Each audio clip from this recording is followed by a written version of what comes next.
on Judgment Day, nobody will be left that will be making eloquent speeches of highs and lows to be able to make a case about Judgment Day or against Judgment Day. All of this draminess will be gone.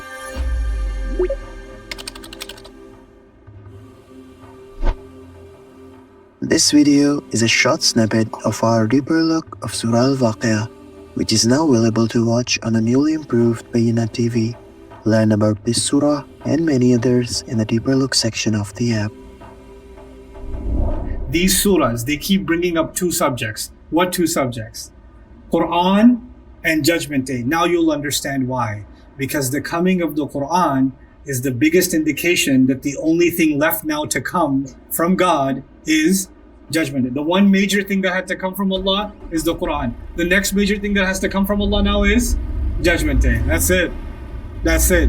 The last time the legion of angels came to deliver the Quran, the next time the legion of angels come, it's going to be to deliver Judgment Day. Right?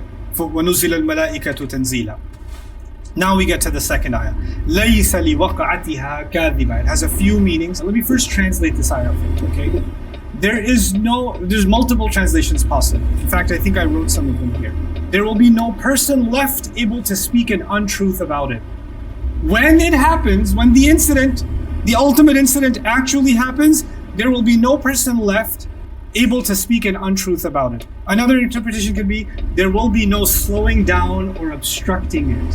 Kadhiba, another meaning of kadhiba is to slow down or to obstruct. Like, oh, this major event is happening, let's do something that slows down the progress. Like an army is advancing, let's put some obstacles in their path. You won't be able to put any obstacles in the path of the coming of Judgment Day. So, let's read some of the notes from these remarkable scholars. Al-lamu fi liwaqtiha lamu tawqit.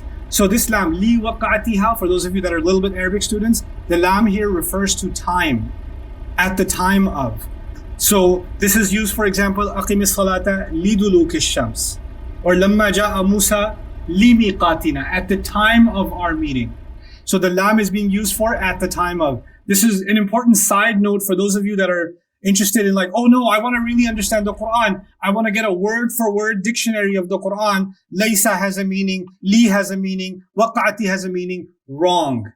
Absolutely wrong. Lam can have like 50 meanings.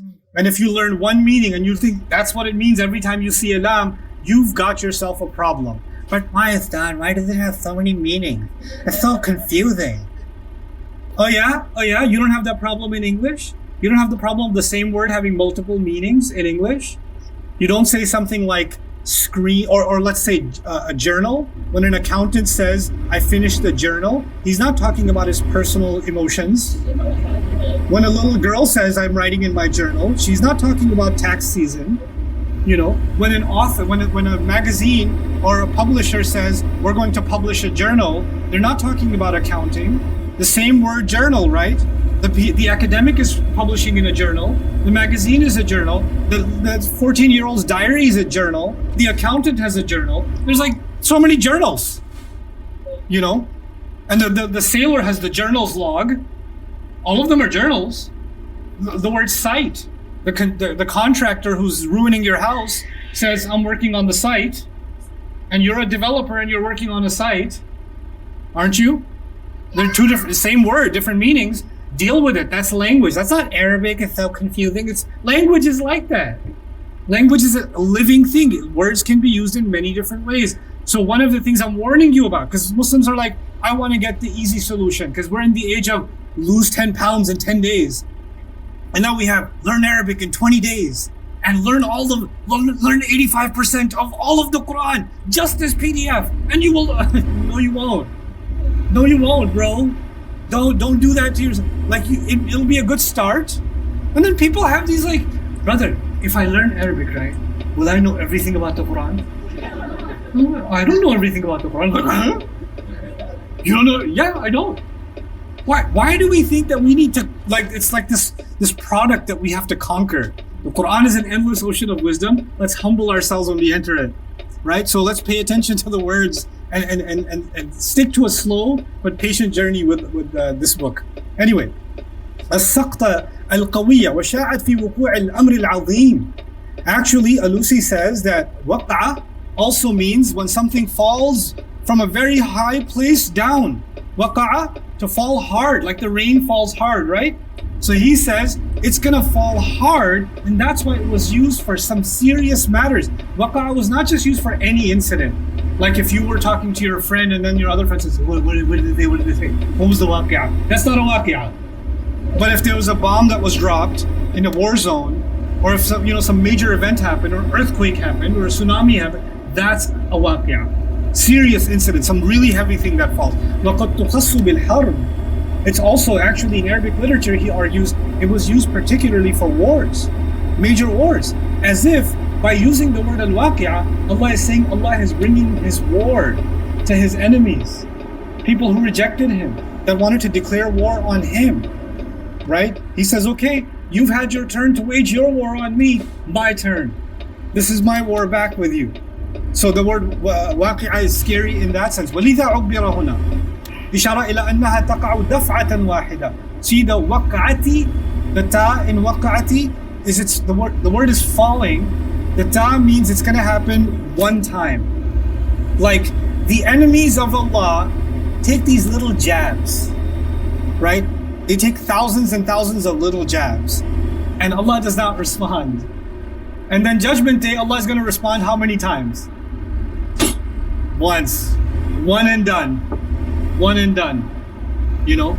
So this is the description is showing you the power of Allah's response compared to what we think are massive, monumental launches of attacks against Islam or against Allah. Like, oh my God, you know what they're saying? You know what they're doing? Calm down. It's just flies buzzing around. It's okay. It's a waqi'ah coming. Don't worry about it. It's okay. The Quran puts the believer at ease with these ayat. ليس لوقعتها إشارة إنها تقع دفع. Actually did that. So اسم فاعل. One meaning of it is ليس لوقعتها كاذبة. When that day comes, then nobody will be left there's nobody left who's unconvinced, who can say an untruth. Nobody's gonna stand there and say, yeah, still don't believe it. I don't think this really happened. This is a really good meta, VR. Even the heat, it's real, feels real. Nobody's gonna do that. And nobody's gonna be talking like that. Even Allah says, is this real or what? There's a question on Judgment Day. Is this real or what? Because some people kept saying this isn't real, right? Other people are not convinced. وَجُوِّزَ أَيْضًا أَنْ أَكَوْنَ كَاذِبًا مَصْدَرًا بِمَعْنَى التَّكْذِيبِ. So this leads me to another really interesting thing. I want to drill this in your heads. Those of you that are going to be listening to recordings, we're going to hear me say this over and over again, because I want some concepts drilled in your head. I want to teach you something about the word kadhib, or kidh, lying, and what the Arabs say about this word. When the temperature is really hot, burning hot, and finally it cools a little bit, they say kadhab al-hur. The temperature broke. When your eyes aren't working the way they should, you're blurry in your vision, and you can't exactly see, right? Then they say kadhab al-ayn. The eye is not doing what it's supposed to. It's getting weaker. Kadhab al-sayr. When you're traveling, when you're walking, but you're wobbling in your walk, or you're like kind of falling on every step, then they say you're doing kadhab in your walk. When the animal, some animals move quickly, but if an animal is moving slowly, jara shawtan thumma waqaf, walks slowly, then looks around, then walks a couple of steps, then looks around like a squirrel, looks around like a deer, walks a little bit, then checks if I thought I heard something. But it doesn't have smooth movement. That's actually called kadhab also. All of it boils down to one thing. The word kadhab has to do with dropping intensity. Something was moving and it dropped, the temperature dropped, the eye dropped in its intensity of sight. The people couldn't travel. In fact, when a group of people are traveling and they can't afford to travel anymore, they say kadhab al-qawm as-surah. In fact, kadhaba was also used for being a coward. Ma kadhaba, he wasn't a coward. Like he didn't falter. So why is this important? Because all the words in Arabic for truth have to do with toughness and strength. And the word for lie has to do with softness and weakness and breaking stamina. That's what it has to do with. And slowing down. So part of the meaning here, لَيْسَ لِوَقْعَتِهَا كَاذِبًا, is then there's not going to be anything that can slow this day down. Like, it's getting really hot. Can something break this temperature a little bit? Can this come down in intensity a little bit? How long will this last? Because when human beings experience a storm, an earthquake, a thunderstorm, whatever, then they're like, it's going to be over soon. It's going to be over soon. The temperature's going to break. The storm's going to pass. This storm ain't passing. It keeps on going and going and going. لَيْسَ لِوَقْعَتِهَا كَاذِبًا. So now this on a side note, something you should know about kadhib also. I put this in the notes here. There's two kinds of There's two kinds of kadhib, and one of them is lying. So don't just translate kadhib or kadhaba or kadhaba as lying. So one is you know something to be true, and then you lie on purpose. So that's definitely kadhib. But then the other is when you say something wrong, but you actually believe it. So to be wrong is also to be a kadhib. So if I say, if a fellow student of yours, colleague of yours in university says, I don't believe in God, they're actually a kadhib. Not because they're lying, because you say you're lying, you do believe. No, because they believe something that's false. They believe something that's a lie. That also makes them a kadhib. So when Allah will describe people that do takdeeb on Judgment Day, there's going to be two kinds of people. There's going to be people that knew it's the truth and still called it a lie. And there are other people who believe the lies instead of believing the truth. They're both going to be mukaddibi. And they're both going to be kadhibi. Okay? So on that day, there's not going to be any room left for any of these arguments, as if Allah is saying, don't worry about the arguments they're making right now. All these arguments are going to disappear on Judgment Day. Yeah, how can you believe in resurrection? When you're resurrected, you're like, oh, this is how. الحاء للمبالغة كما تقول في الواقعة. The ha in وقعة is actually for the greatness of the event. And notice the repetition of words. وقعت, واقعة, وقعتها. You hear the word over and over again? You don't have to say it over and over again. إذا وقعت الكائنة you could say also, right? الحادثة you can say also.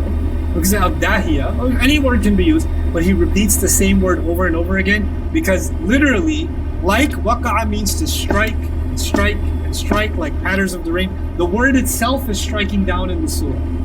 It's corresponding to its own meaning in the way that Allah Azza wa Jalla has described it in the surah. وأن تكون للتعليل أي لا تكذب نفس في ذلك اليوم لشدة وقعتها. Because of how serious that event is going to be.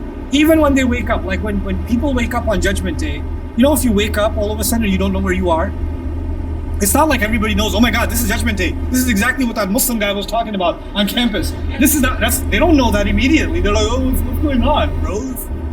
Oh my God, what happened to the sky? Like, they don't know, right?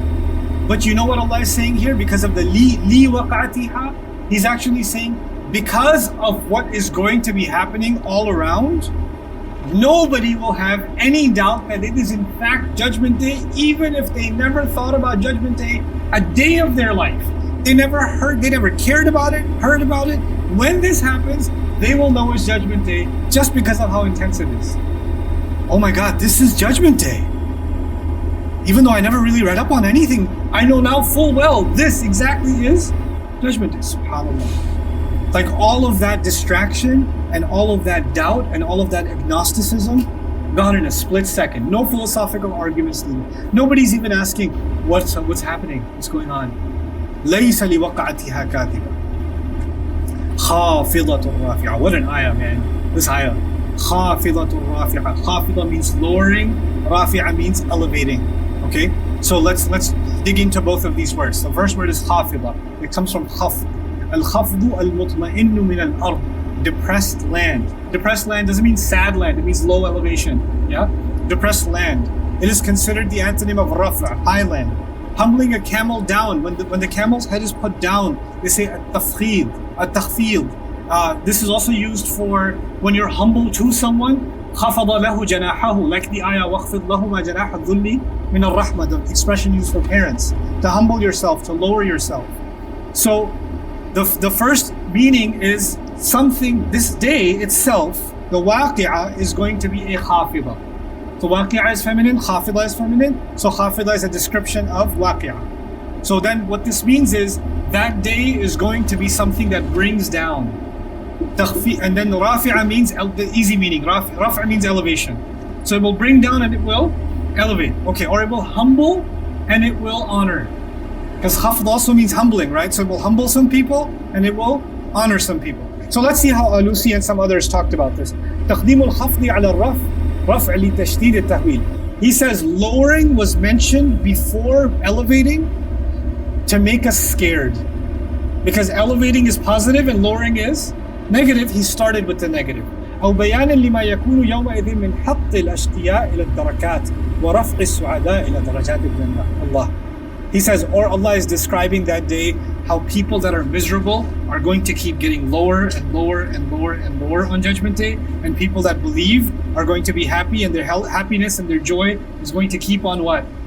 Elevating. So as the moments of Judgment Day pass, every moment passing increases their happiness. خافضة رافعة صفتان للنفس الكاذبة. This is a secondary opinion that Razi mentioned. You see that cute little star there in my presentation? That's when somebody says something special. I put a little sticker there. But this is kind of a unique opinion that he has. I thought it was pretty cool. He says these are describing not the day of judgment. The lowering and the elevating is not describing Judgment Day. It's actually describing kadhiba, the person who was no longer able to lie. Remember the second ayah was, nobody will be able to lie on that day. No one will disbelieve on that day. And he's saying the disbeliever is being described. The liar is being described as the one who lowers and the one who elevates. Now what does that mean? That actually means that when someone's lying, they try to use the low and high pitch of their voice to try to sound more convincing, right? They try to dramatize their speech to try to make it more convincing. It's as if Allah is saying on Judgment Day, nobody will be left that will be making eloquent speeches of highs and lows to be able to make a case about Judgment Day or against Judgment Day. All of this draminess will be gone. والخفض والرفع يستعملان عند العرب في المكان والمكانة والعز والمهانة. And lowering and elevating among the Arabs was used for station, for position, for dignity, for humiliation. So lowering is humiliation, raising is honoring. So that day itself is a day that will bring about humiliation, and that day will bring about honoring. وَالْخَافِض وَالرَّافِعَ عَلَى الْحَقِيقَةِ إِنَّمَا هُوَ اللَّهُ. But actually the one who lowers and the one who elevates is Allah Himself. This is a concept called majaz aqli. These are weird, complicated concepts in balagha books, but I'm going to make it super easy for you. If I say, for example, the masjid held an event. The masjid held an event. Technically, it wasn't the masjid, it was the youth of the masjid, it was the committee of the masjid, it was the volunteers of the masjid. The masjid itself is a building, it didn't hold anything. It just chilled out, stationary, did nothing. But I gave credit to the masjid, but actual credit goes to who? All the people that were involved, right? But for short, what did I say? The masjid held, and everybody understands. Nobody believed that the door got up and did something. You guys know what that means, right? This is called majaz aqli. So another example of that is if I say the government built a new highway. The government built, or they say in some countries, the king built a new highway. I'm pretty sure the king did not build the new highway. Okay? There were people that were sweating in the day and barely getting by that were building that highway, but in the end, what do we say? The king built the highway. Why? Because the king paid for them, the king commanded them, the king commissioned them, the king authorized them. In the end, it wouldn't have happened without the king, but then behind the king was an entire system that built the highway, right? So he's saying Judgment Day is going to lower and Judgment Day is going to elevate, but actually, it's not Judgment Day that's lowering and elevating. Who's doing the lowering and elevating? It's Allah. Do you understand the majaz aqli now? Right? So these are, it's really cool that we have these terms that they do sound complicated and they sound impressive. You could just say, by the way, this is majaz aqli. You're like, oh man, you're really Islamic. So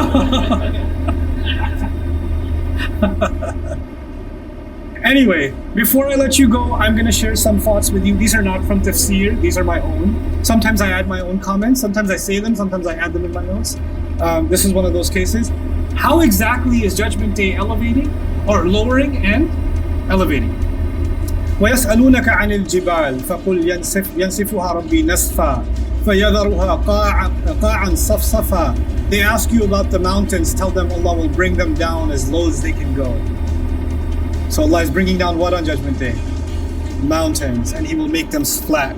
And then He says, وَإِذَا الْبِحَارُ فُجِّرَتْ. When the oceans explode. When the oceans explode, where's the water going? Up. The mountains are coming down, and the oceans are going up. I'll break the surprise for you now. This surah is a twin or a pair with which surah? Surah Al-Rahman. Surah Al-Rahman will describe something that will help us understand this.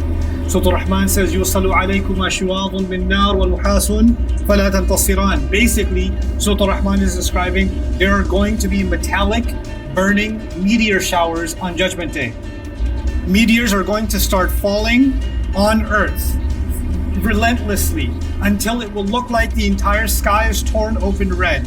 You will only see red in the sky because burning meteors will fill the sky up as they fall on Judgment Day. Now, as they fall on Judgment Day on a mountain, the mountain keeps getting bombed. What's happening to the mountain? It's getting flat. And when these burning meteors are falling into the ocean, crashing into the ocean, what's happening in the ocean? إِذَا الْبِحَارُ سُجِّرَتْ. When the ocean boils over. So the surah itself these surahs are starting to put pieces together of that scene, right? One little hint here, and the image is starting to become complete. خَافِضَةُ الرَّافِعَةُ. يَوْمَ تَشَقَّقُ السَّمَاءُ بِالْغَمَامِ وَنُزِّلَ الْمَلَائِكَةُ تَنزِيلًا. Allah says, when we tear the sky open through the clouds, and the angels will be sent down. So what's coming down? What's being brought down? The angels. إِذَا الْقُبُورُ بُعْثِرَتْ خُشَّ عَنْ أَبْصَارُهُمْ يَخْرُجُونَ مِنَ الْأَجْدَاثِ. People are coming out from their graves. People are going up out of the ground, buried deep within. We don't even know how many people are buried 200 feet below this building right here. You know how far down people dig nowadays for archaeological digs? 100 feet, 150 feet, 200 feet, and they find graves. And guess what's happening on Judgment Day? All those deep within, sunk within the mountain, sunk within deep inside the ground, all of those dead are going to rise. Rafi'a. The arrogant will be brought down. وُجُوهٌ يَوْمَئِذٍ عَلَيْهَا غَبَرَةٌ. Their faces will be filled with dirt. Dirt is down. ترهقها قترة. On the other hand, فَالْيَوْمَ الَّذِينَ آمَنُوا مِنَ الْكُفَّارِ يَضْحَكُونَ عَلَى الْأَرَائِكِ يَنْظُرُونَ. Judgment Day, believers are going to be laughing at disbelievers, sitting on high, lofty couches. وَالَّذِينَ اتَّقَوْا فَوْقَهُمْ يَوْمَ الْقِيَامَةِ. People who had taqwa will be above them. So disbelievers are brought low. People of taqwa are brought high. خَافِضَةٌ رَافِعَةٌ. He says, إِذَا الْعِشَارُ عُطِّلَتْ. When the camel that was about to give birth to a baby camel, which is the most expensive thing an Arab had, was a camel and a she-camel, right? And especially if she's pregnant, he's doubling his money, right? So it's imagine having a Ferrari that gave birth to a Ferrari. But you can't have that, right? But people will leave the Ferrari, keys, ignition in the car, keys running, and they'll walk away from it. They'll leave their Rolex collection just lying on the garage and walk away from it. The Chanel bag will be under somebody's truck. You know, and then nobody cares anymore. No, nobody will care. None of these things will carry any value anymore. You know, there'll be diamond stores. The window will crash. All the diamonds will be spread out on the street. Not one person picking them up. People running right past them. Right past them. The same store, the moments before Judgment Day, people looking inside like, oh my God. How much? You know? Value, what we think of as value will be brought down. The things that we used to value will be brought down. They will have no value anymore. The value came down. And the things that people didn't value are going to be brought up. A good deed, a smile, a kind word, silence, patience, prayer, dua, charity.